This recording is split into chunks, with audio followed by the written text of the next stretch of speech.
Rissa in via Bindoni dopo che la polizia aveva invitato un gruppo di residenti ad abbassare il volume di uno stereo. 3 agenti feriti.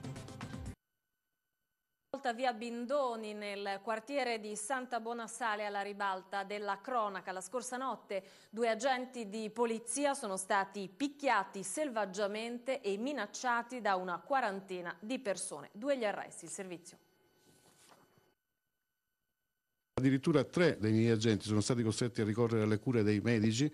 Non si intende più tollerare nessuna cosa di questo tipo. Rintuzzeremo ogni attacco in modo adeguato e repressivo. Se la sono vista davvero brutta gli agenti di polizia intervenuti ieri notte in via Bindoni. È l'una, quando vengono chiamati dai residenti per il frastuono che proviene da un'abitazione dove si sta festeggiando il compleanno di una ragazza rom. Tutto sembra tornare alla normalità dopo l'arrivo della polizia, ma un'ora dopo si scatena l'inferno. Ancora una volta i 2 agenti in servizio vengono chiamati per la musica troppo alta. Ad accoglierli Bruno e Denis Levakovic, in evidente stato d'ebbrezza, che li insultano, frapponendo fra se stessi e gli uomini in divisa, le donne ed i bambini. Poi l'aggressione. Un poliziotto viene raggiunto da un pugno al volto e gli viene fracassata una sedia sulla schiena. Perde conoscenza. Sul posto arriva un'altra volante, ma i nomadi chiamano i rinforzi. È il Far West. Altri 2 agenti rimangono feriti alla testa, alle braccia e alle gambe. Fra di loro sono riusciti ad intervenire, a venire a casa, perché chiamati dalle donne, immagino, almeno una quarantina di nomadi.